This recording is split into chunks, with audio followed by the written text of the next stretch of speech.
Good evening. The time is now 6:30 and I'll officially open the agenda briefing forum. I'd like to acknowledge the traditional custodians of the land on which we are meeting, the Whadjuk people of the Noongar Nation, and pay my respect to their elders, past, present and emerging. Tonight, Councillor Bull is on a leave of absence and Councillor Peterson-Pick and Councillor Clark are apologies. I'd like to remind everyone that tonight is not a decision-making forum. That will occur next week at the ordinary council meeting. And I'll just remind that the meeting is being live streamed. Before we commence the deputations, are there any items subject to deputations that councillors or staff have an interest to disclose? No, okay. So deputies can speak for 5 minutes and councillors may ask you questions at the end of your deputation. Where there are deputations with opposing views, I will ask other deputies to leave the chamber whilst other deputations are being heard. Where we have multiple deputations on the same item with supporting views, I would request that you add new information rather than repeating what has already been presented. So our first deputation is on item 10.3.1 and we have Miss Kira Trelaw, who will be speaking. Please come forward.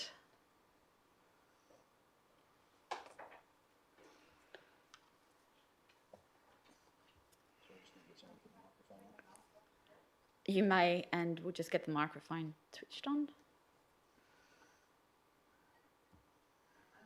Photos, I don't know if you want to hand them around now or... Yep, we'll get those. Alex, do you mind? Sorry, my printer had a little bit of a meltdown, so they've got a little bit of lines on them. So I'm going to keep it super brief because I know that there's probably much more important items to be discussed on the agenda. So I'm here, I've been asked to come to discuss the pruning back of a tree on the front lawn of my property. So I've been speaking with the lovely Catherine about this, so thank you for taking on something like this, greatly appreciated. So I'm just going to give you a little bit of a quick rundown of what's happened. Basically, my husband and I purchased the property a few years back. We moved into it in December 2020 when we returned from Sydney. During July, in the middle of last year, when we had that huge run of rain and quite intense storms, we started having some problems with the tree. We were quite regularly losing branches. As you can see in the photos, we had a number of cracked tiles on our driveway. We had quite a significant dent and damage to our letterbox, and we had one whole branch come down on the roof of our second car, which parks in the driveway. So my husband was on tour at the time. He's a touring musician, so I was at home alone with my daughter, who was 1 at the time. During some of the storms, I'd hear the tree bending so far it would knock against our window, and as we were quite regularly losing trees and damaging our front lawn, I was quite terrified of one coming down through the window into my bedroom or worse into hers. We actually sat downstairs on 2 occasions when the wind was so intense that I was convinced the tree was going to come right down onto the house. And if anyone's got a 1-year-old, I can tell you sleeping on a pull-out couch next to a porta cot is not super restful. In mid-July 2021, he was back from tour, so my husband phoned the City of Bayswater to express concern about the tree posing danger to our property. He spoke to a youngish sounding man who told us that there was a huge backlog in the pruning team and that if we believed the tree was posing danger to our property, that we could take appropriate pruning action. So we've since learnt that that call wasn't logged in the CMS system, which apparently is protocol. And Gwyn Hitchens, who I've had a few conversations with, has mentioned that that's quite a common problem at the council, and it actually makes his job quite hard. So it seems like that's not an isolated occurrence. On the 4th of August 2021, we hired a company to trim the tree back. We worked with the arborist to make sure it was only trimmed to the exact same height as our neighbour's tree, and that it was pruned in a way to take away some of the height of the tree, but to encourage ongoing growth.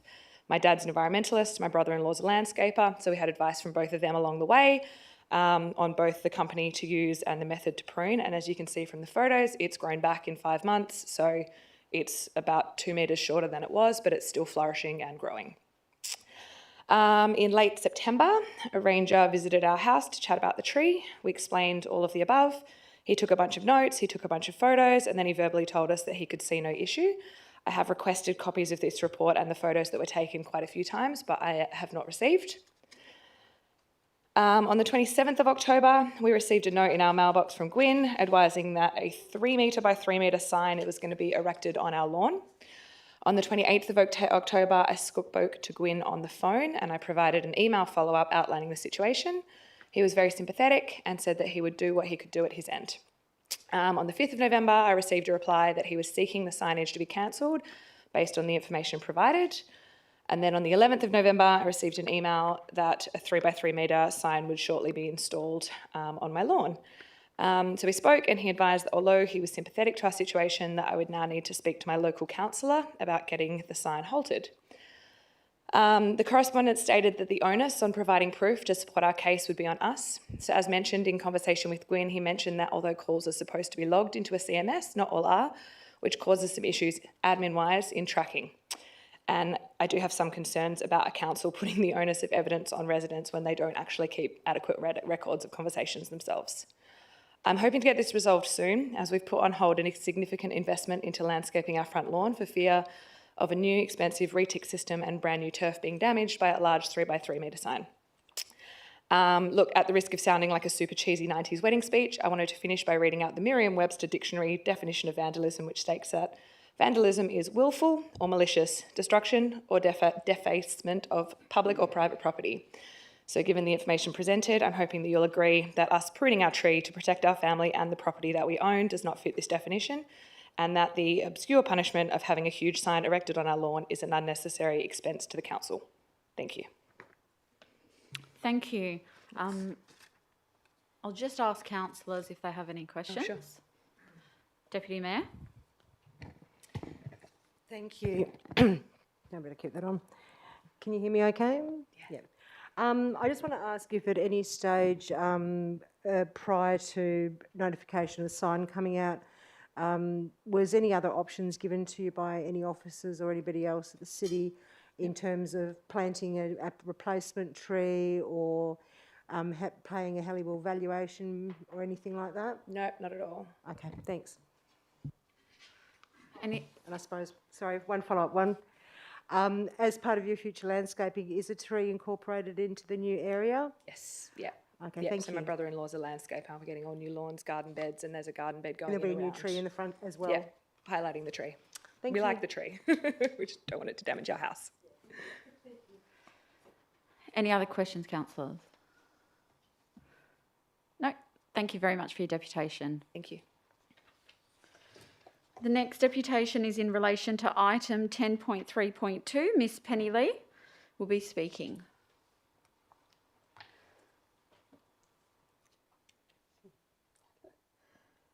Are you aware that the microphone is sort of double at the back here and like echoing? It seems to. I found it very difficult to hear. So I don't know if it's the same on your side. No. Good evening. Good evening, Mayor and councillors. Sorry, I just wondered if it was my phone, but I thought I'd turned it off. I'm sorry if I haven't. Okay. Sorry about that. Very poor start. My name is Penny Lee. I live at Unit 8, number 10, Hubert Road, Maylands. And tonight I'm with Paul Adair, and we're representing Bayswater Wetland Interest Group, a community group with 26 newsletter subscribers, around 800 social media followers, and a real strong link to that, to the Bayswater area. Thank you for the opportunity to bring this deputation to you. You've all received copies of the group's submission, and our time is probably best spent answering questions. We've both had a long experience with the reserve. But perhaps we should just emphasise first that the current situation with two separate managements and management policies does discourage community participation to some degree. Volunteers may walk through the WAPC land to get to the weeding and planting area on our work days, but the city can only insure them to work on the small 5 hectare section at the Maylands end, back to the same old weed patches time after time, as both Catherine and Georgia would be able to attest. Both have attended pretty well every work day since they were elected to council. You do employ excellent environment and sustainability officers, and some really significant biodiversity enhancements could be initiated on that site if it was treated as one site. So insurance is actually also an issue when we apply for grants. On one occasion, we had to find $200 ourselves to launch a new project at the bridge because it was on WAPC land. The study was quite a big one, $35,000 to survey the fauna. Actually, in case you're interested, I think we've attracted about $170,000 in the last 7 years. So I guess we're quite a useful group. GPLH doesn't insure volunteers. They're property managers. They're not primarily environment managers. They've done a terrific job at Bayswater since the end of 2016, but you do have to remember that they put that effort in because there were questions in Parliament. We don't know that they would maintain the same level, and they certainly do it differently from City of Bayswater. We believe that they may have spent about $500,000 in the last 5 years, and that does provide an excellent basis for the city to move on. And I probably could mention that this issue has been alive for 30 years, so it's not brand new. Grant funding was also used to modify the culverts in the central track at Bayswater, and this successfully stabilised the water regime and covered the unsightly schools that we saw there in the past. You can now see healthy vegetation growing back. That project was done in consultation with DBCA and Dr. Steve Appleyard, a senior hydrogeologist with DWER. A new grant will be used to stabilise a section of the riverbank where boat wash is a bit of a problem. Paul could tell you more about those projects if you have questions. So in summary, it would be a real win for the city if Bayswater wetlands could become an A-class reserve, and they can't do that unless the WAPC land is merged with the Crown Reserve at the Maylands End. Members of BirdLife WA and Urban Bushland Council sometimes assume it already is an A-class reserve because of its unique environmental values. And we have to explain to them, no, that's not the case, and we try and explain the management situation. Bayswater is beautiful, freshwater, attracting nearly 100 bird species officially recorded since 2012, and we're more than happy to show new councillors around. You just contact Rosemary Lynch at the info address that was on your email, and please do check out the Urban Bushland Council links. It's an absolute honour to have Bayswater wetlands celebrated there as one of only 7 featured treasures across the metro area. It's pretty great. It's in our area, but it's not managed by City of Bayswater. I'm happy to take questions, and so is Paul. Thank you for your deputation. I'll ask councillors if they have any questions. No, thank you very much. Thank you. Thank you. I'm not sure of the procedure when you wish to leave. You may leave. Yeah, I know that. No, but if we want to leave now, you just leave. Thank you very much, and thank you for listening. Thank you. So the next deputation is in relation to item 10.4.1. Mr. David Congdon speaking.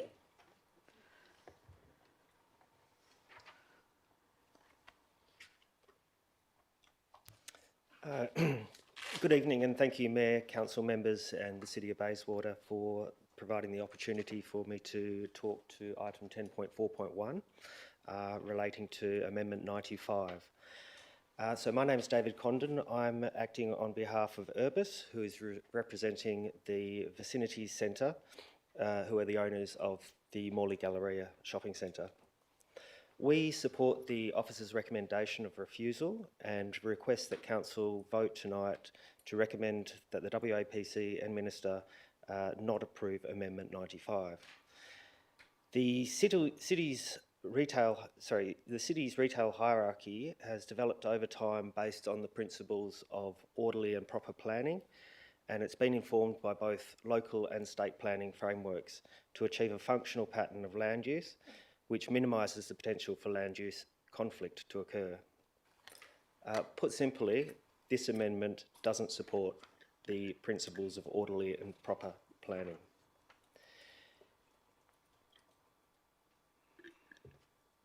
And it would also potentially introduce a dangerous precedent for more shops or supermarkets to be located within existing industrial areas in the future.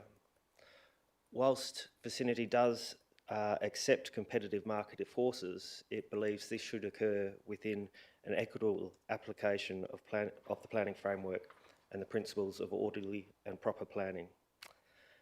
The objection to this amendment's based on the following core areas. Firstly, encroachment within established land uses. So the subject site is zoned general industry, and it's located within an existing and well-functioning industrial area. Industrial areas are planned for and suited to industrial development due to the very nature of their operations. A shopping centre is identified as a sensitive land use under the EPA's guidance of the assessment of environmental factors due to their sensitivity to emissions, industry and infrastructure. Introducing a sensitive land use within an existing industrial area threatens the long-term success of this industrial area and limits the future commercial investment from opportunities from industries looking to operate or to continue operating in this area. The second point of objection is the lack of a transport impact assessment underpinning the amendment. So shops and supermarkets are high traffic generating land uses with the potential to negatively impact on the local amenity and road safety.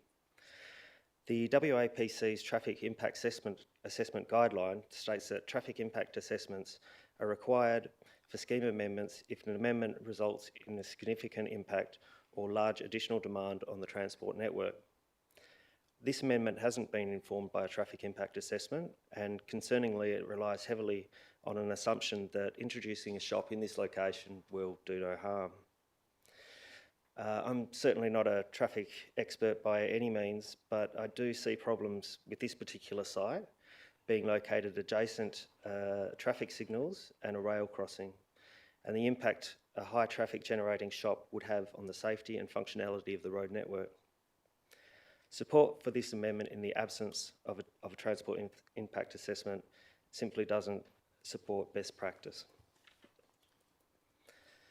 The third and final grounds for objection for this amendment is that it contradicts the principles of orderly and proper planning.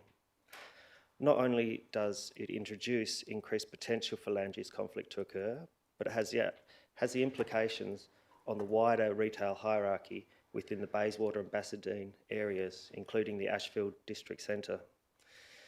If the city is to consider introducing shops in this location, it should be done in a manner that considers the retail hierarchy, the potential, and potentially identify the location as an activity centre, and not as an ad hoc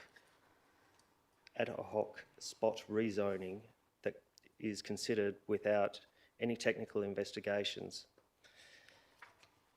and the implications this has on the local road network, a functional and successful industrial precinct, and the long-term future economic investments by future industrial organisations. This approach will retain trust in the city, the planning system, and it will benefit the wider local community, not just an individual landholding. Mr. Congdon, you've just reached 5 minutes, so I'll just get you to... Yeah, I just want to say thank you for the opportunity. I'd encourage the council to support the officer's recommendation, and I'd be happy to take any questions if needed. Thank you very much. I'll ask councillors if they have any questions. Councillor Sazowski. Thank you. Mine actually is not a question. I have an impartiality interest on this item.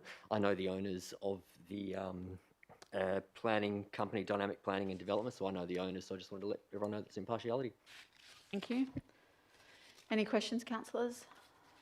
No. Thank you very much for your deputation.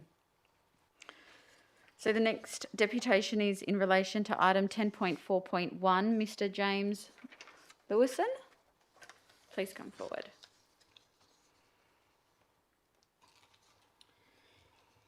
Thank you. Good evening, everyone. Thank you for having us here tonight. My name is James Lewison. I'm from Element, and I'm here tonight representing Parent Group, owners of Belmont Forum and 50% owners of the Galleria Shopping Centre in Morley. The views expressed in this deputation are exclusively on behalf of Parent Group. The proposed amendment has the potential to detrimentally impact the activity centre hierarchy and the services and amenities that both Belmont Forum and Morley Galleria are able to provide to their local communities. The proposal has the potential to set a dangerous precedent for the area and the greater Perth metropolitan region, and may discourage investment in surrounding, emerging and established centres moving forward. We understand Council's reasons for progressing the amendment proposal in the first place, in order to improve the appearance of the property and encourage new development. Notwithstanding, this would be a significant departure from orderly and proper planning and may discourage the development of surrounding sites. The proposed amendment may also detrimentally impact centres within the city of Bayswater, such as Maylands, Meltham, Morley and Bayswater itself, which have all seen positive growth in recent years or are expecting investment and growth in the coming years. Element lodged a detailed submission on behalf of Parent Group during the advertising of the proposed amendment. We raised several serious issues in that submission. I'll outline the main ones that we raised. The proposed land use is entirely inconsistent with the objectives of the general industry zone. This zoning and the associated objectives have been selected for this site as a part of a broader strategy of land use management within the city. Simply allowing incompatible additional uses on this site will have flow-on effects to the surrounding area, economy and community. The proposed amendment is inconsistent with the City of Bayswater draft local planning strategy. The local planning strategy is a fundamental planning document to guide the orderly and proper planning in Bayswater to ensure the ongoing evolution and operation of the area.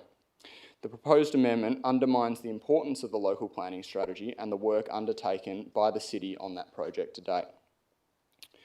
The proposed amendment is inconsistent with Draft State Planning Policy 4.1, the State Industrial Buffer Policy, which aims to protect valuable industrial land from incompatible land uses. The proposed amendment has the potential to jeopardise the use of the surrounding industrial land for general industry uses, compromising valuable and important land within the City of Bayswater. An Aldi supermarket would be considered a sensitive land use in the context of Draft SPP 4.1, as it would be a fundamentally different form to industrial land uses and would attract a large number of people who would otherwise not be visiting the area. An Aldi supermarket or other typical forms of retail shop may also impact and inappropriately limit the current and future use of the surrounding industrial land, which is also contrary to orderly and proper planning. State Planning Policy 4.2, Activity Centres for Perth and Peel, aims to ensure that planning and development adequately considers the distribution, function and broad land use options within the city. This management of activity centres is a fundamental planning principle. It's not about protecting private assets and is about the vital ability of these existing activity centres to continue to service the community adequately. The proposed amendment is inconsistent with SPP 4.2, triggering the requirement for an impact test and community benefit analysis. In our submission, we demonstrated that the use of the land for industrial purposes is significantly more beneficial to the community than the use of the land for a shop. Although less aesthetically pleasing, the existing use of the land is a better outcome for the Bayswater community and the local economy.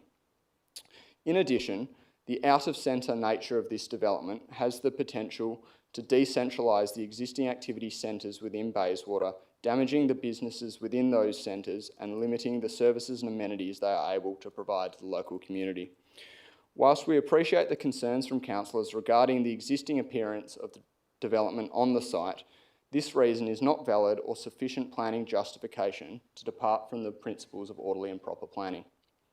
Amendment 95 represents a speculative, haphazard proposal that seeks to diverge from a well-established and accepted strategic planning principles. On this basis, we respectfully request that Council recommend the WAPC refuse Amendment 95, consistent with the officer's recommendation. Thank you. Thank you for your deputation. Councillors, are there any questions? Councillor Osazowski. Thank you. During your deputation, you mentioned that if this was to go through, not the officer's recommendation, but to change that site into an LV, you mentioned in your deputation it may discourage the development in surrounding areas.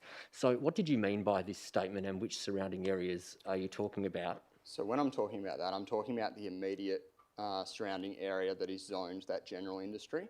Now, our concern with that is that this use is considered a sensitive use in comparison to industrial uses.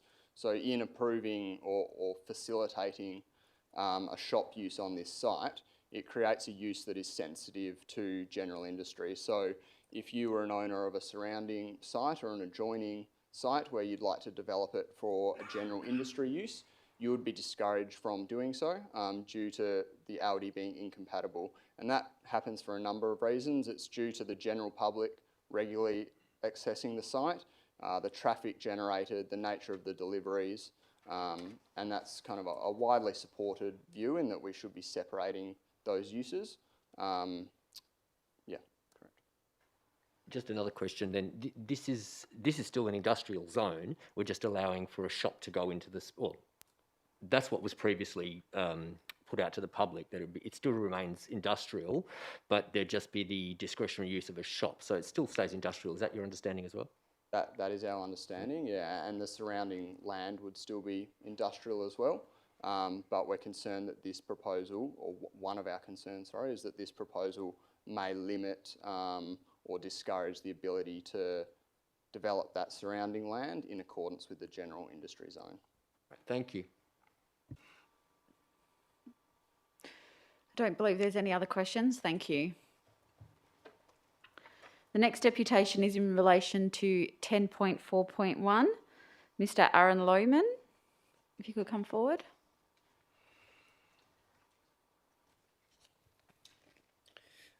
Thank you, Mayor and Councillors, for the opportunity to speak tonight.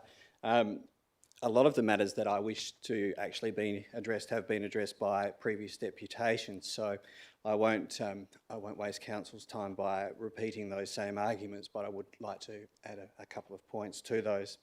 I'm here on behalf of Element representing Hawaiian Investments Proprietary Limited, who are the owners of Hawaiian's Bassendean Shopping Centre. We support the officer's recommendation and object to the proposal. As has been stated with the previous deputations, there has been identified inconsistencies with the local and state planning framework. I'll just touch on those in terms of some additional points that weren't raised by the previous deputations. We're aware in reading the agenda reports that the City has prepared a local planning strategy, which we understand is currently awaiting the West Australian Planning Commission consent to advertise. Based on the agenda report of 25 May 2021, a key issue identified by the draft LPS recognises the potential for the Bayswater Industrial Precinct to expand and the pressures from encroaching residential and incompatible uses. The LPS recommends supporting and protecting existing industrial areas identified in the LPS. We say the encroachment of the proposed use, the additional use shop, will be contrary to this statement within the LPS. By virtue of this, the scheme amendment as proposed will further erode available land for industrial uses contrary to the LPS. One matter that hasn't been particularly touched on tonight is the Central Sub-Regional Planning Framework. The Central Sub-Regional Planning Framework in relation to industrial zones seeks to protect current industrial centres as key employment nodes and prevent the encroachment of incompatible uses. There are several key outcomes of the framework for industrial land. This includes avoiding residential or commercial development encroachment in the Ashfield Bayswater Bassendean Industrial Centre, and to plan, protect, preserve industrial centres within close proximity to arterial routes in and out of the central sub-region to maintain employment diversity. Also, to reduce the possibility of growing conflict between competing uses such as residential and commercial. The proposal before you tonight would clearly be inconsistent with those requirements of the planning framework. Draft SPP 4.2 has been touched on tonight, and I'm sure the city's planning officers are very familiar with that document. Specifically, there's some interesting commentary in that for council in considering the matter tonight. Draft SPP 4.2 implementation guidelines outlines requirements for supermarkets at clause 4.7, and there's a number of key considerations in that regard. These are: the planning and location of supermarkets should support the established and planned activity centre hierarchy. The proposal doesn't support the planned or existing hierarchy as it locates a a supermarket outside the existing hierarchy of centres. Importantly, it also states that supermarkets are major generators of travel and can be important anchors for many centres, particularly at the local, neighbourhood and district level of the hierarchy. This is the level of hierarchy we are talking about. So, by permitting the Aldi supermarket to locate outside the established hierarchy of centres, there's significant potential for it to be undermined.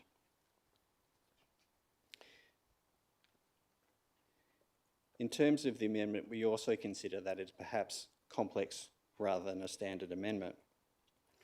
Whilst it is recognised that a scheme amendment may be lodged on the merits, we are of the view that the proposal has the potential to impact beyond a minimal impact as required by a standard amendment, and thus it should be considered as complex. We would also point out at this point in time that the town of Passendine have recently released a town centre master plan. This town centre master plan looks at reinvigoration and consolidation of the town of Passendine's town centre. This application has potential to undermine that, only being a short distance away.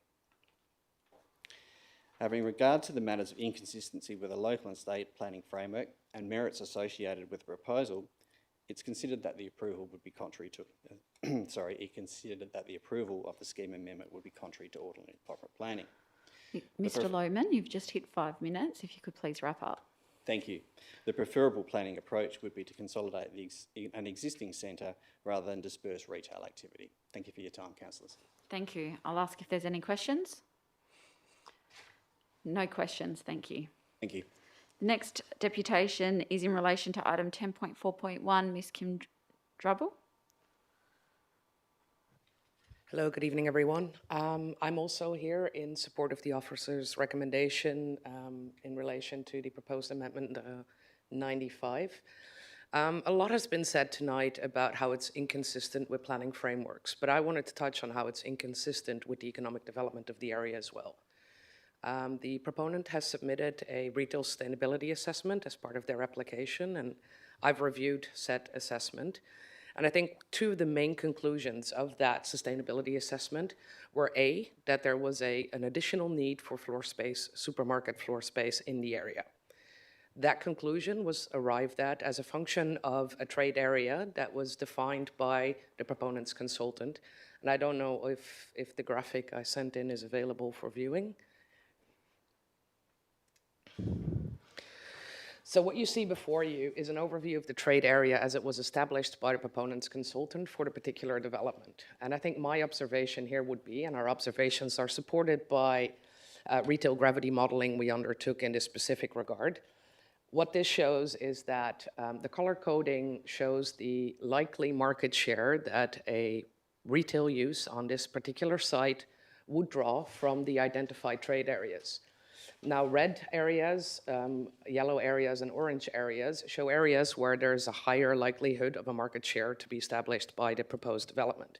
Blue areas are areas that are actually very well served by alternative activity centers that are properly planned, zoned, provide for parking, have easy accessibility, and as a result, retail gravity modeling dictates that the proposed trade area for the suggested use on this particular site is much smaller than it would in fact be suggested in said submission. As a result, the need that the proponent suggested for 2,500 square meters of floor space is likely exaggerated.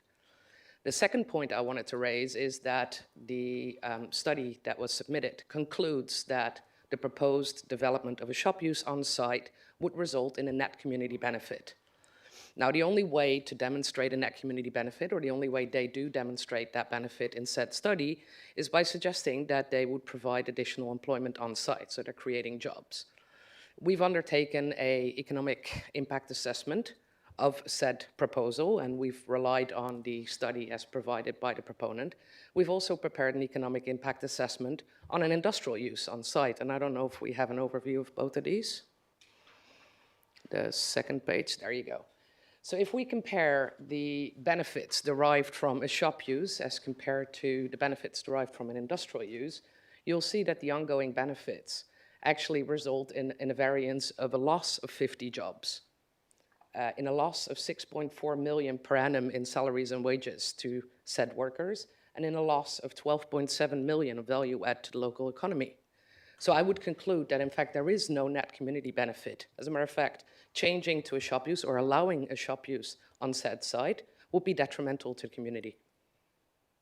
Thank you. Thank you for your deputation. I'll ask councillors if they have any questions. No. Councillor Johnson. So I just want to ask, so if I can just be clear, are you here on behalf of Element or on behalf? Yes, I am. Thank you. Thank you very much. Thank you. The next deputation is in relation to item 10.4.2. Mr. Simon Travaglini.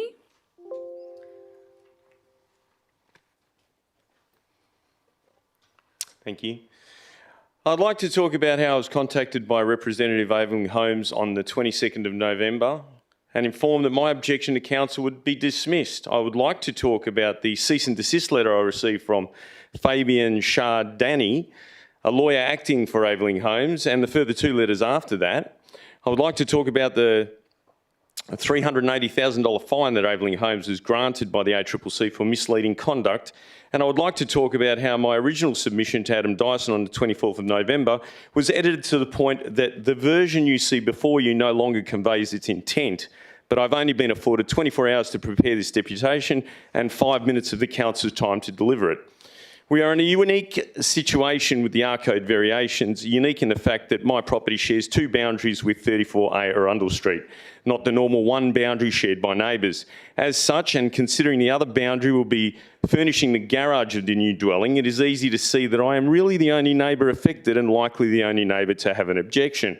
In my original objection to the R code variation, I asked for three changes: changing the northwest facing kitchen window to a clerestory window, changing the northeast living room and kitchen windows to clerestory windows, and removing the alfresco area. Please note that the third point has been removed from its entirety by Adam Dyson when preparing this report to council. This may be because the R code variation is not measured in millimetres or even centimetres, but rather in metres, 5.25 metres to be exact. It's also worth noting that in my original objection, I have stated I will not consent to frosted windows, as I have seen people remove the frosting after their house has been inspected. I stand by those words. I rebut the builder's comments that the NGL, natural ground level, in case you didn't know, on my property is 1 metre higher. The natural ground level is currently level with 34 Arundel Street, and Aveling Homes is proposing filling the block 500 mil, raising the ground level above my natural ground level, and further increasing their intrusiveness into my property. The original submission asked for a landfill of 0.9 to up to 1.4 metres. It is also worth noting that my property slopes downhill from the neighbouring 34A property. The builder's rebuttal, and I quote, "The neighbours' concern of when they ultimately build a new dwelling could impact the alfresco should be analysed on the merit that any living outdoor area in this location on the neighbouring property would have a southern aspect, and as such seems counterintuitive when providing good solar passive principles." This is an extreme example of how my initial submission has been altered to favour Aveling Homes' devise. I made no mention of building an alfresco area on my property in my objection to the proposed alfresco area, which has, interestingly enough, a southern aspect, has been admitted in its entirety. I fully intend to build where my driveway is currently. I've not been able to secure a builder as the government incentives, both state and federal, have created such a high demand for builders. I'd also like to talk about the builder's reference to solar gain. I would have liked to explain using trigonometry and diagrams to prove my case, but I have only been afforded 5 minutes. So let me explain it in simple terms. If the fence is 1.8 metres high, and the top of the window is 1.6 metres at its highest point, and it is 1.6 metres away from the fence, then clearly having clerestory windows will provide much superior solar gain. One only needs to apply solar altitude and Altheims angles, which by the way are required under the Residential Design Code of Western Australia, to see that this is in fact the case. Lastly is the removal of the Verge tree. I've lived at 32 Arundel Street for 45 years, and that tree has been there for every one of those 45 years. The area in question recently had its R60 zoning revoked by the West Australian Planning Commission because it did not meet Bayswater's strict green canopy regulations. In this building proposal, the council Verge tree impedes on the location of the driveway. I understand that. But I disagree with the council taking what amounts to a $1,500 bribe to allow the murder of a 45-year-old tree. Instead, I propose that the tree be moved, or at the very least replaced by another tree of similar size in a more practical location. This particular block had several trees on it that can easily be seen by Google Maps imaging. They've all been removed. Good job, Bayswater. Great to see you are keeping up your green canopy regulations. Taking all of these facts into account, I ask that the council not approve this application without the following 3 changes. Changing the northwest facing kitchen window to a clerestory window, changing the northeast living room window and kitchen windows to clerestory windows, and removing the alfresco area in its entirety. Alternatively, I ask the council to hold over the decision so that the objection that I lodged on the 24th of November, sent with this deputation as a PDF file that has been misinterpreted by Adam Dyson, be re-evaluated in its entirety. And as it has been noted, this day, the 18th of January, by the honourable councillors present, a true evaluation of my objection cannot be fully considered without reading the original email. I also ask for the council to offer me a reason why my original email, that is very clear and concise, was modified by Adam Dyson. If foul play is afoot, then I ask that immediate disciplinary action... Sorry, you've gone over the 5 minutes. Are you almost finished? I am finished. Okay, thanks. I ask that immediate disciplinary action be taken against those responsible. Thank you for listening to my deputation. Thank you for that. I'll ask councillors if they have any questions.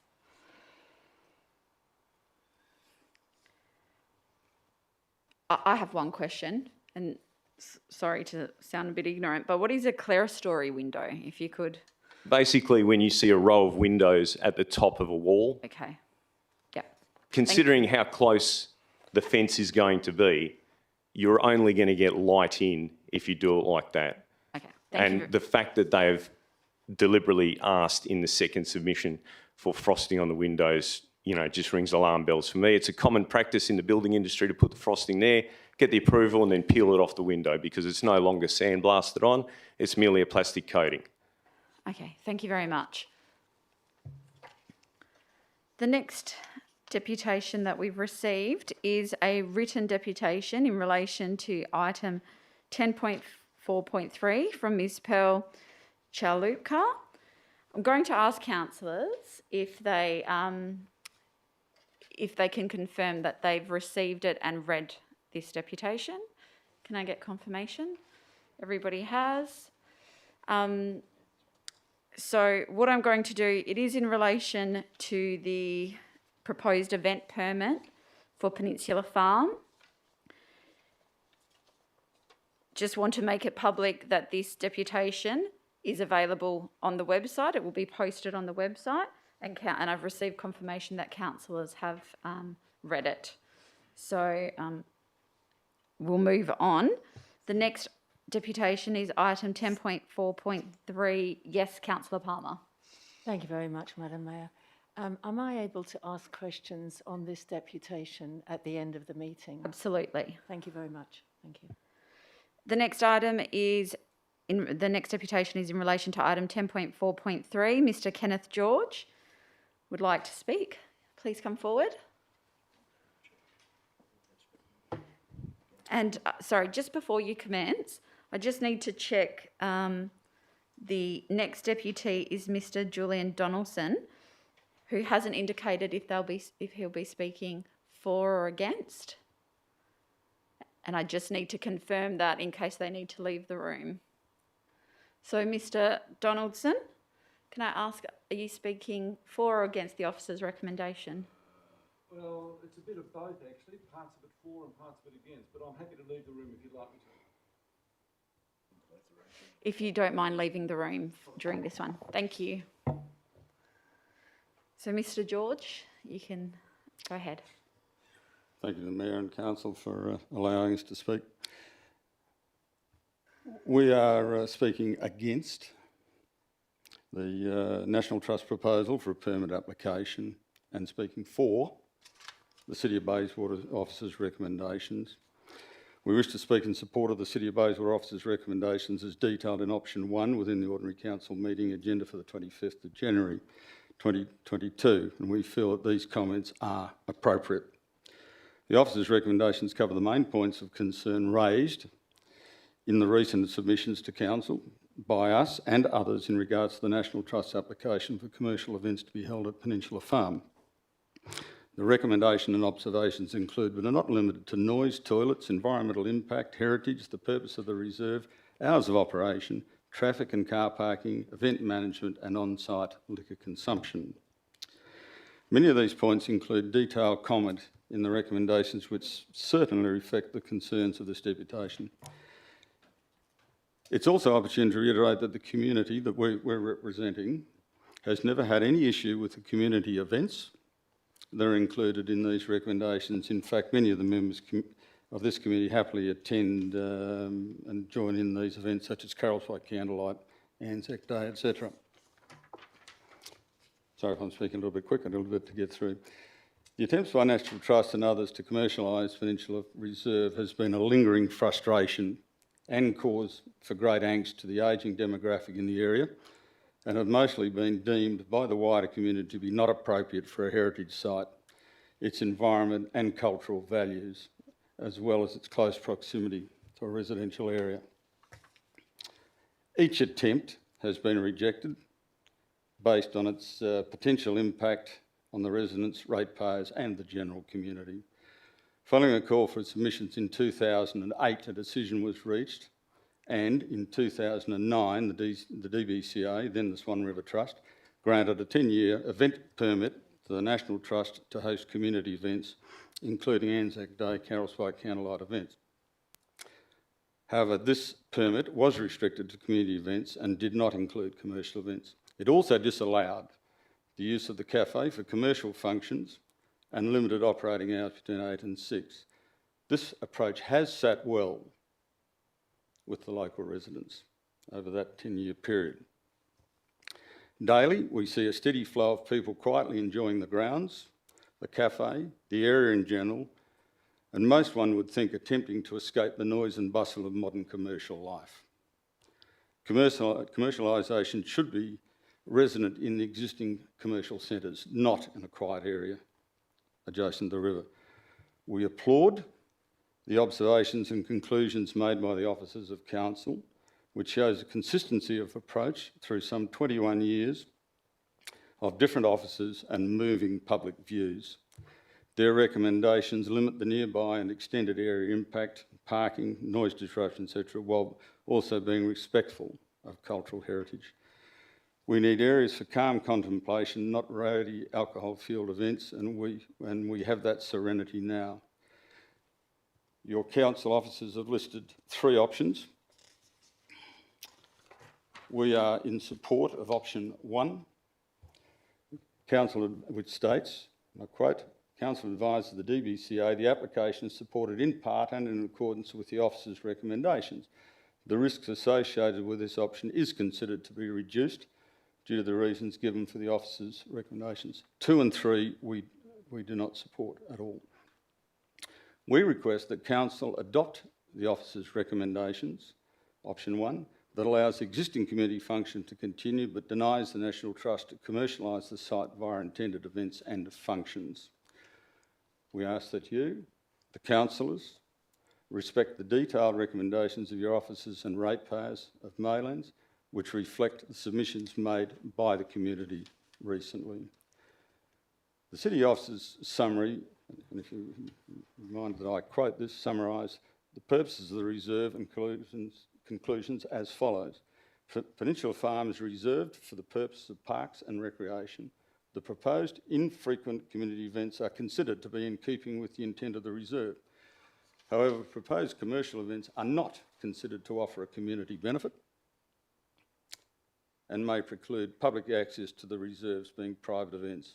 Therefore, it is considered that the proposed commercial events are not consistent with the purpose of the reserve. Mr. George, you've just hit 5 minutes. I have about 5 seconds. Okay. If you don't mind. The proposed community events on Peninsula contribute to a sense of the community and celebration of the heritage and significance of the site and local areas. However, the proposed commercial events is considered to offer limited community. There's another 3 lines, but it's probably irrelevant.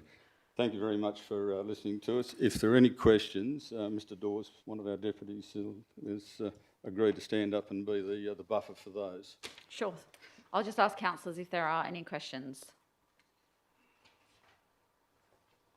No, thank you very much. Thank you very much for listening to us. If you don't mind, I'll just have to ask you to leave the room whilst the other deputy comes back in.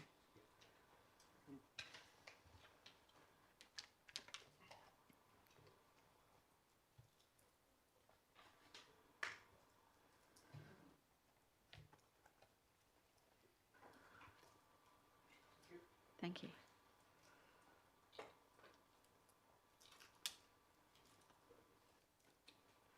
So the next deputation is in relation to item 10.4.3. Mr. Julian Donaldson.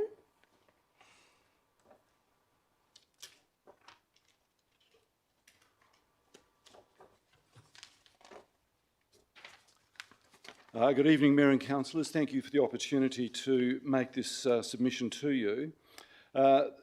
This relates to the National Trust's request for a 2-year event permit. We're applying for a 2-year event permit with the Department of Biodiversity, Conservation and Attractions for events at Peninsula Farm. Please note the National Trust is not seeking to intensify or increase the number of events on site, merely to simplify the requirements for obtaining permission. Any event requests that fall outside the scope of this application will require a separate permit to DBCA and the City of Bayswater. The National Trust assesses and approves the suitability of a proposed event through its own assessment procedures. This includes terms and conditions relevant to each place and consideration of the appropriateness of the event, the type of the event, the number of people and the proposed program with respect to the heritage values of the site. Once approved through this process, then further application to DBCA and should it be required, the City of Bayswater would proceed. Applications to the City are only for events that are medium to high risk, above 100 people, or that require additional toilets. The 4 community events a year are managed by the National Trust and comply with all necessary DBCA and City of Bayswater conditions. The National Trust is willing to restrict so-called commercial events to weddings, but these are for the ceremony only. We never have wedding parties or receptions at Peninsula Farm, we only have the ceremony, and similar style family events. These would be capped at 10 a year and be limited to no more than 99 people.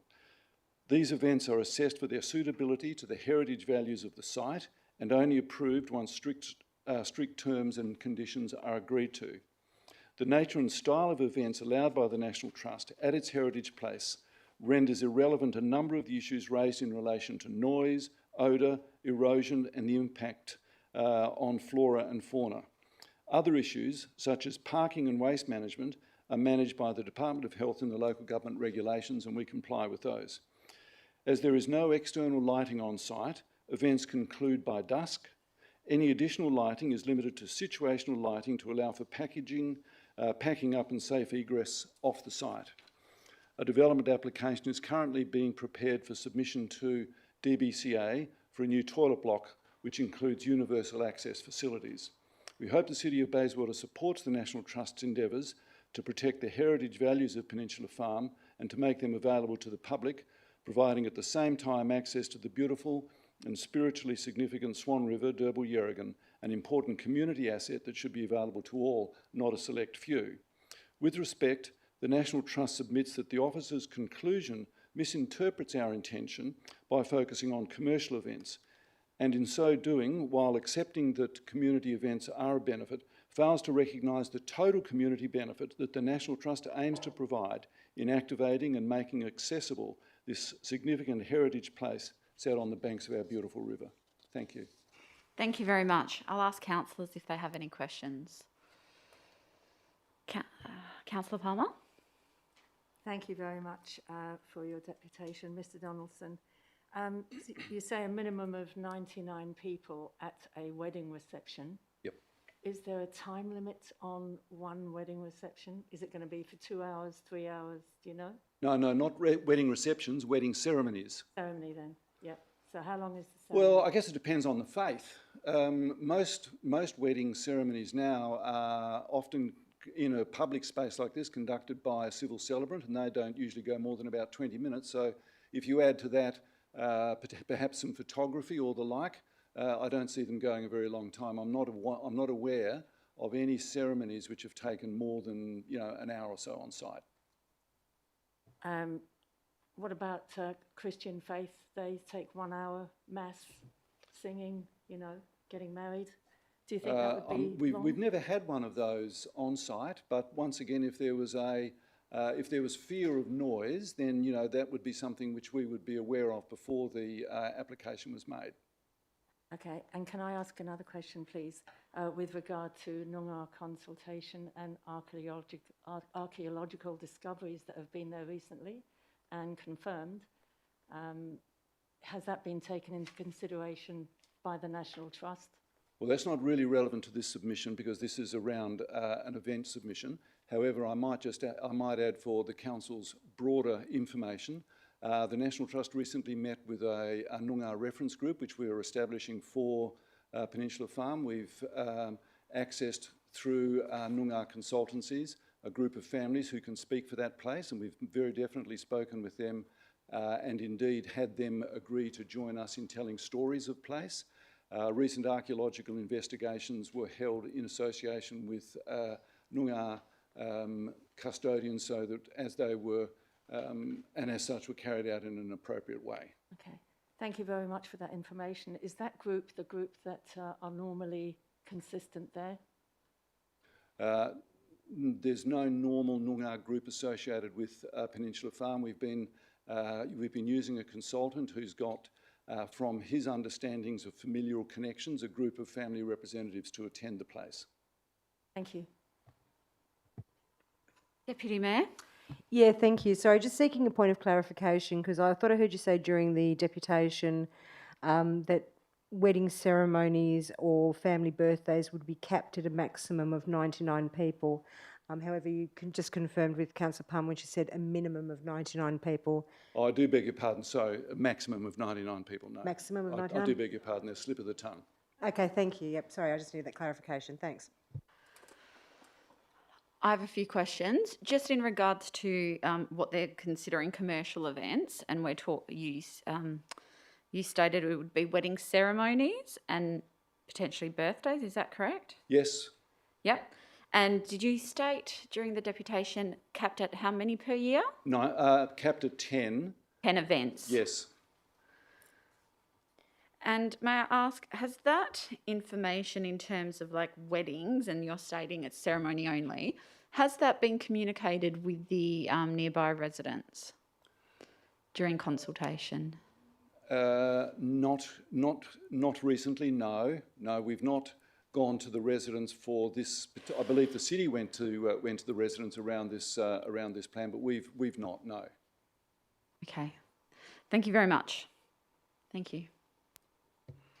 Thank you. The next deputation is... Oh, sorry. Can I just ask a follow-up question to something you asked Mr Donaldson while he was here? Yeah, please? absolutely. Sorry, Mr Donaldson, Sorry, if you don't mind Mr. coming back to the mic. Councillor Johnson? Thank you for that. So I was just wondering, does the National Trust intend to engage with the residents, or what's the process for communicating with the residents? If there was an event which was deemed to be, a significant event, so last year we had a Festival of Perth show there called Beside. We did engage with the local community with respect to that event. For our Anzac Day and Christmas Carols event, we certainly try to let the local community know that those events are on. So, we've learned a lot about communicating with the Mayland residents, and we do so when we believe it's appropriate. And we will do so if we make any other significant changes to the site through the Maylands Residents and Ratepayers Association. We'll advise the council as to what our plans are. So we certainly are aware of the active interest which the local community has in this place, and should there be anything there which is significant in the future, we'll most certainly be consulting or informing the community of what our plans are. Thank you. Thank you. Any other questions, councillors? No, that's it. Thank you. Thank you very much. So the next deputation is in relation to item 10.4.4. Miss Jennifer Felt, if you'd like to come forward. And I'll just ask before you commence, Miss Sarah Shembry, if you don't mind leaving the room. Thank you.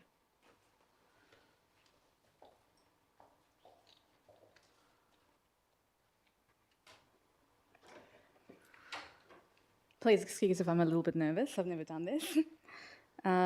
Good evening, Mayor, Committee and Council. My name is Jennifer Felt, the owner of 68 Stone Street, Bayswater. I'm supportive of the office's recommendations to close the right-of-way, reflective of the agenda's notes. It was pleasing to see a fair and reasonable outcome for both parties, as neither party is negatively impacted regarding access to 64 Stone Street. 64 Stone Street has clear pedestrian access and allows the dealings to proceed through the next stage. Please note we have signed the BA application form sent to us from 64 Stone to proceed with the works to demolish the structure and construct the approved fence access point. We're compliant for the works to proceed and for this matter to be finalised.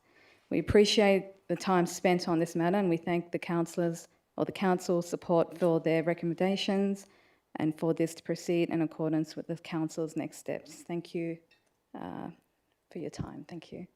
Thank you very much. I'll just ask councillors if there are any questions. No. Thank you very much. And if you don't mind, I'll ask if you could please leave the room while we get the next deputy in. Thank you.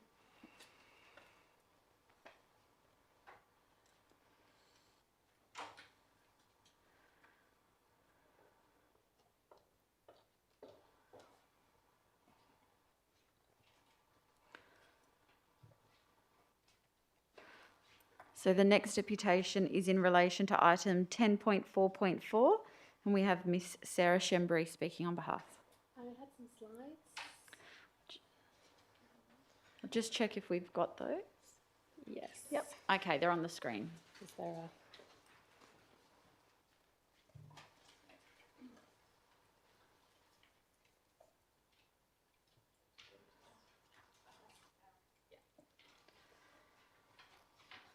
Good evening. My name is Sarah Shembry, and I'm one of the owners of 64 Stone Street, Bayswater.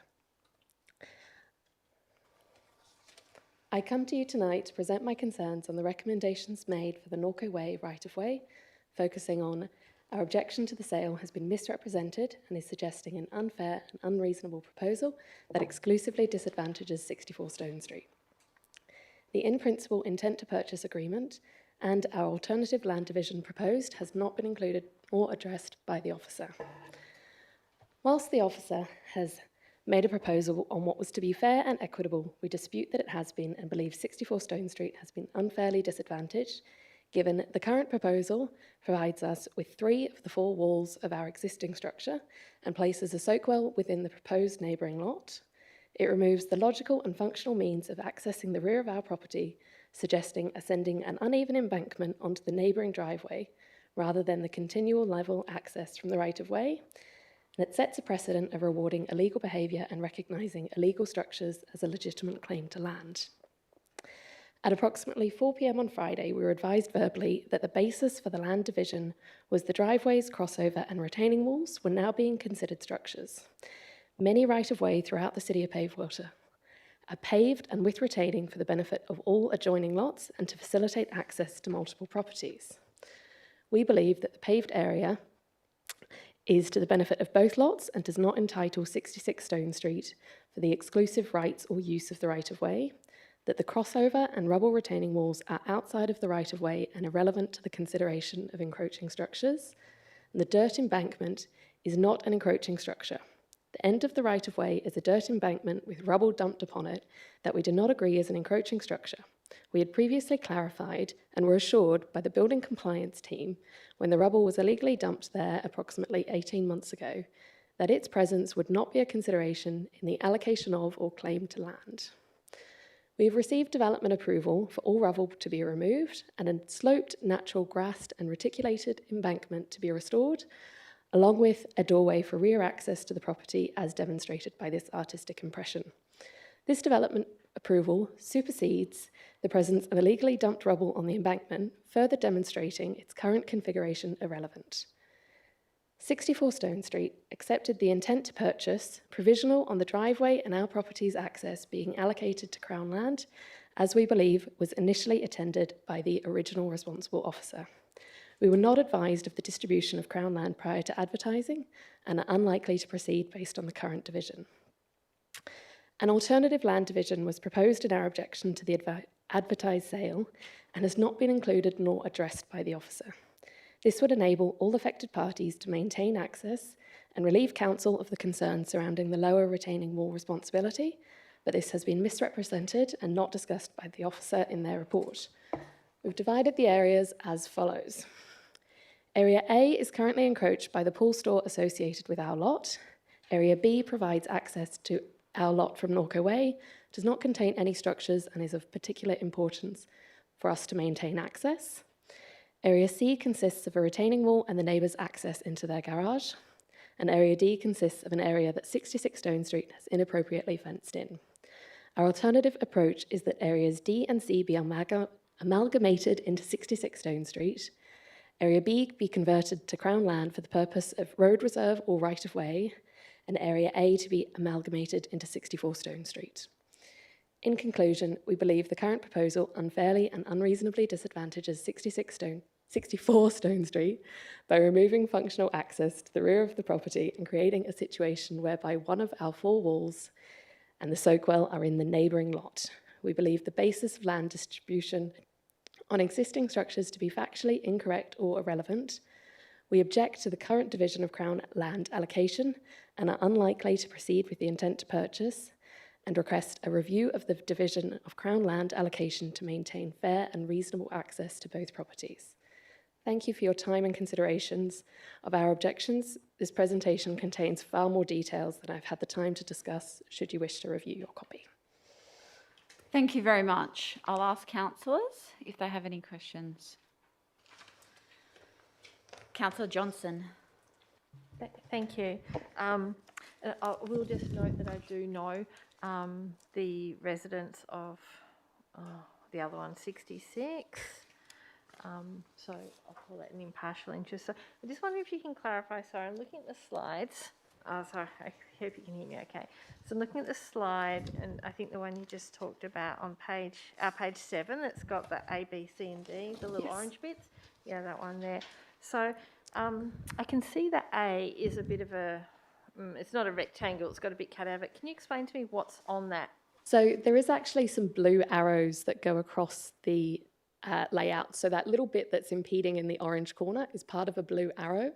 That blue arrow would show our intended path and Oh, I current see. access path along the Okay. right-of-way. So the A is actually a rectangle. It is. Yours. Okay. That would be entering the doorway that we intend to put there. Thank you for clarifying. What's currently there at the moment? It's a pool house. And this, you have some plans to do some other work? So we would like to demolish, and we have a development approval and building permit to demolish the pool store and build a rear boundary wall with an entry door. Thank you for clarifying. Are there any other questions? No, there isn't. Thank you very much. Thank you. Just open the doors. So, councillors, that concludes the deputations for this evening.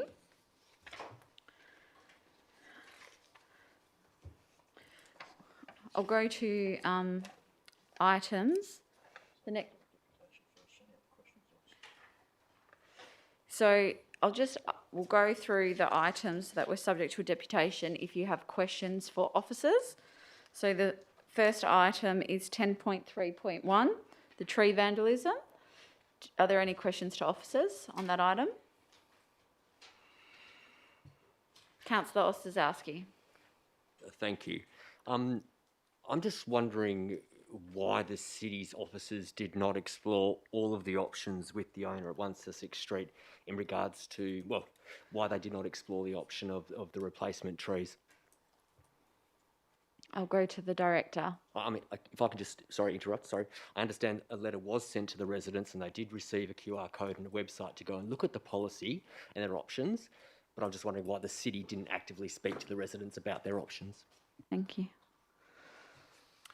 Yeah, through the chair, officers basically follow the policy. The policy states that that in the case of vandalism, that the sign be put up to say that that's occurred. The policy does state that within that 2 years that the sign's got to be up, that the residents do have an opportunity to apply to have the trees planted, and the sign can be taken down if they contribute towards those planting of those trees. So I will follow that up. So why are our officers not actively working with the residents to find solutions to the problems and just passing them documents to read? In that particular case, officers believe that was vandalism to the tree, and in that particular case, that the most appropriate option would have been to place the signs up pointing out that vandalism in accordance with the policy. There was actually a memorandum that was sent out to the Mayor and councillors stating that that was going to happen back in end of September last year.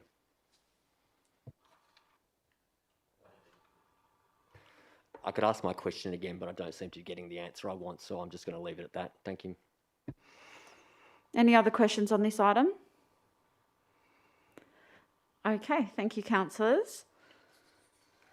The next item that was subject to a deputation is item 10.3.2, Baygut Wetlands tenure. Are there any questions on this item?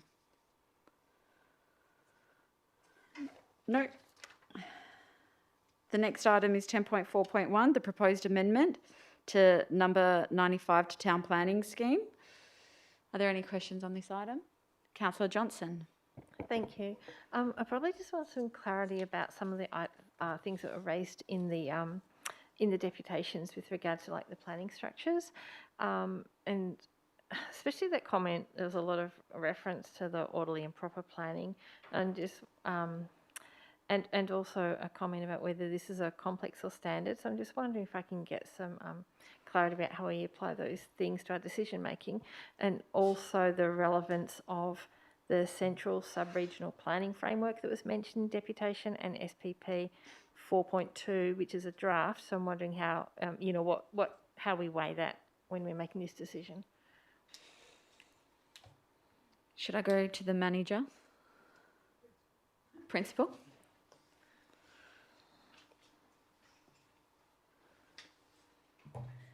Through the chair, so starting with the first thing I think it was, so the Central Sub-Regional Framework is a state government document which basically is for the inner area of the Perth metro area, so including us, City of Perth, Bassendean and those kind of areas. It identifies all of the train station precincts, activity centres, activity corridors that the state has identified and wants us to focus the development in. The location of this scheme amendment isn't in any of the activity centres, it's outside of those. So the comment that it doesn't, the proposed scheme amendment wouldn't align with the sub-regional framework is stating that it's outside of an identified activity centre. State Planning Policy 4.2 is the one referred to, which is in draft. It's been advertised and it's considered to be seriously entertained. They are making some minor modifications, but my understanding is they're, as I say, quite minor. This is an update to an existing policy, which basically says how we should be planning for our activity centres and which ones we should be prioritising. So that's the document which identifies Morley as a secondary centre, Maylands as a not a neighbourhood, as a district centre, and sets out the hierarchy so that we're meant to be prioritising commercial development in those areas in the first instance. And as they were saying, this area is not identified as one of those. I'm sorry, did you have other ones that I've forgotten? That's the most important one, so thank you for that. Just that comment about how we make an assessment about whether it's a standard or complex amendment, or so there are some dot points in the planning regulations which identify that whether it's considered a standard, basic, or a complex scheme amendment. A standard amendment is essentially anything which isn't complex or a basic. A complex amendment is where it's going to have significant commercial, social or environmental or economic impact. Previous advice that we've gotten from the state government on whether things are to be considered complex or not is when they're a development such as Galleria, so it's a really big commercial one. A single shop we didn't consider to be a complex amendment, so we didn't seek advice from the department on that. Thank you. Can I ask also another question on that one? So there's also reference to the requirement, and forgive me if I get the wording wrong, to a traffic plan, but was there a requirement to prepare that for this application? So there's no specific requirement to prepare a traffic assessment as a part of a scheme amendment process. We request applicants at their discretion provide us one of those if it will help the application progress. However, if it's not provided, we don't necessarily require it. It can be considered as a part of a development application. Okay, thank you. Deputy Mayor? Thank you. Yeah, I just had a couple of questions around the commentary about if this were to be approved, it would have to place restrictions on existing businesses. Can you just explain to me why we would have to put restrictions on existing businesses rather than, if this were to be approved, restrictions or various planning things put into place on the new business to protect the surrounding area? Because, it's not that it would be restrictions on existing businesses, it's restrictions on future development on the surrounding businesses' sites. Okay. So the existing businesses would still be able to continue to operate, is my understanding, but any new development would then be potentially change of use or something? Yeah, change of use, or even potentially an expansion because they're increasing operations. Thank you for clarifying that. Yeah. Thank you very much. Okay, the next item is item 10.4.2, proposed single-storey, single house, including street tree removal, 34A Arundel Street, Bayswater. Any questions on this, councillors? I had one. Deputy Mayor? Yeah, I just wanted to ask, in the deputation, he mentioned about the alfresco, that it's a variation of 5.7 metres. Is somebody able to clarify for me whether that is correct? Because it sounds to me like he's talking vertically, but I'm assuming if that's a retaining wall, then that would have to have a 6-foot fence on top of it, so then it would still be a normal window height. I'll go to the manager. My interpretation's incorrect, I don't know.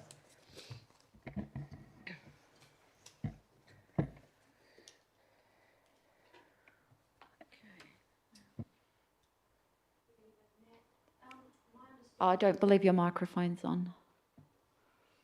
Yes, okay. Through you, Madam Mayor. My understanding is the gentleman's concern was around the privacy setback kind of vision, which is required to be 7.5 metres, Okay. and they've provided 1.748, and the difference is 5. Sorry, Helen, do you mind just Oh, sorry, I beg your talking? pardon. We've Yeah. trouble hearing you. Yeah, so the objector has confirmed that the visual privacy setback variation is the difference between 7.5 metres and 1.748 metres, which is on page 464 in the table at the top. Okay, yeah, Mi- thank you. minimum- Just yeah. because where it says in the deputation, it was straight after talking about the infill, so I was thinking that's a lot to infill up, but you've clarified that, so that's a setback. Thank you. Are there any other questions on this item? Thank you, Helen. Next item is 10.4.3, proposed event permit for Peninsula Farm. Any questions on this? Councillor Palmer. Thank you very much, Madam Mayor. I'm looking through the deputation from Pearl Chalupka. She has actually mentioned that because artefacts have officially been found there, this now needs to go through the Department of Planning, Lands and Heritage to review any permits for activity in the area. And I'm wondering if the city officers have complied with this and liaised with the department. I'll go to the director. Thank you. Through the chair, my understanding is that we haven't as yet, but we will. But the manager's tracking ahead, so maybe the manager can just clarify the situation with regards to it. Yes. Thank you very much. Thank you. Just get the manager's comments. Through you, Madam Chair. My understanding is that because there's no works as a result of the permit application, like they're not breaking ground, they're not interrupting the site at all, that there isn't a need to refer the permit application. We will seek further clarification from the department, though, to ensure that we're following due process. Thank you very much. Thank you. Thank you. Any other questions? Councillor Johnson. Thank you. So my question is really about like the decision making. So I'm not. So the decision maker in this one is the department.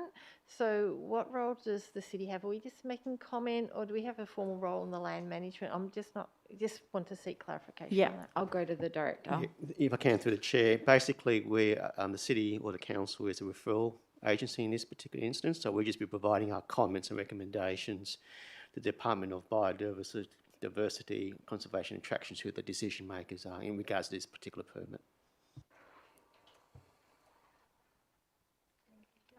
Sorry, Councillor Palmer. Oh, sorry. Yep, go ahead. Yes. So then the city carried out the consultation, or? Through the chair, yes, we did. As part of our assessment of the proposal to inform our recommendation to the department. Thank you. Councillor Palmer. Thank you very much, Madam Mayor. Just further along in the deputation, there is saying that important environmental works will be conducted on the foreshore around and on Wurat.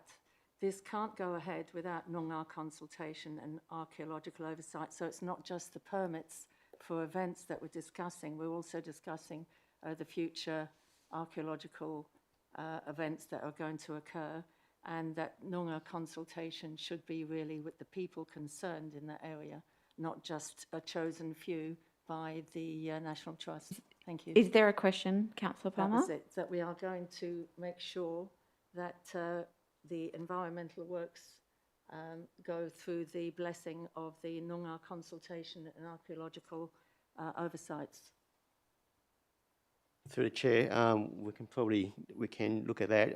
As I said, as the manager previous, this is just to do with the permit. There's no actual physical works, no environmental works to deal with this particular permit, but we can clarify that with the department. Thank you. I just have a question to the director. Can you please confirm if the city was aware of the National Trust's proposal for capping commercial events such as wedding ceremonies at 10 per year before we went out to consultation? Through the chair, I can't recall myself, but I might just go to the manager to clarify.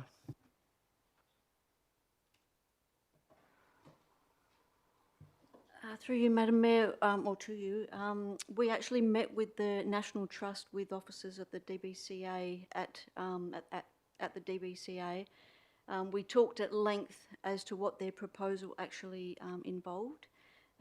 They seem to have a range of events that they wanted to hold, and they were trying to sort of cover the breadth of them. So we made it quite clear that outside of those clear community events which are regularly held, that we were unable to support commercial events given the impact on car parking and toilet facilities. So yes, we are aware of them attempting to cap those activities. But as you would have heard from the National Trust this evening, some of those events are up to 99 persons, which wouldn't result in a permit application to the city. Thank you. I just want to clarify if the community that were consulted during this period were aware of that, because from the report, the impression that I got from the report that it was different scale commercial events, and I wanted to understand if the feedback we're getting from the community is based on the information that the National Trust said tonight, or if it was based on like my understanding of what's in the report. Through so the information which was advertised is the details of the application, which has been circulated to the residents. Okay, thank you very much. Any other questions on this item? No, okay. The next one is item 10.4.4, proposed land dealings, Norco Way, Bayswater. Any questions, councillors?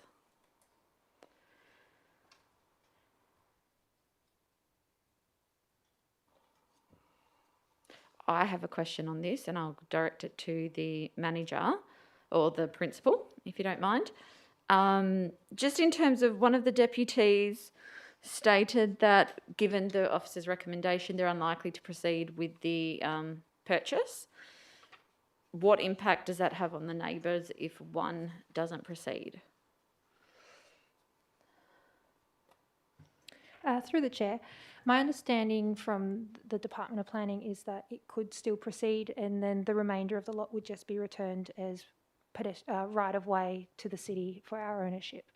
I can get that confirmed to you though. Okay. Thank you. So, councillors, that concludes all the items that were subject to a deputation. I'll now go through the ones where I've received prior notice of questions. And the first one is item 10.2.2. Councillor Ostaszewski, would you like to ask a question? Thank you. That question's already been answered for me, so I don't need to ask a question on that one anymore. Thank you. Okay. So, is that the same for item 10.2.4, councillor? Yeah, thank you. All of my questions have been answered. Thank you. Okay. I have a question on this item, if I may. And so I believe it'll be to the director. Just wanted to get confirmation. There's grant funding referred to for the cloth nappy initiative, that the city's receiving $10,000 and that we're going to contribute a matching $10,000. Just wanted to ask out if the grant funding is contingent on the city matching it. Whoever.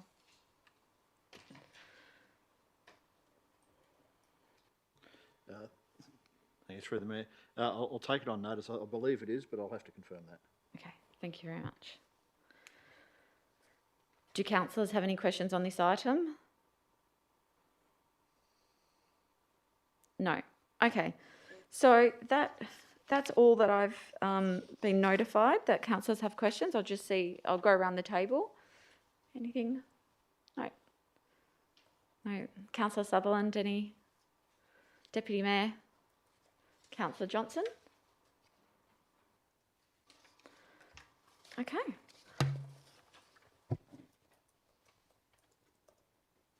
If there's no other questions, I'll close the meeting at 7:59. Thanks, councillors.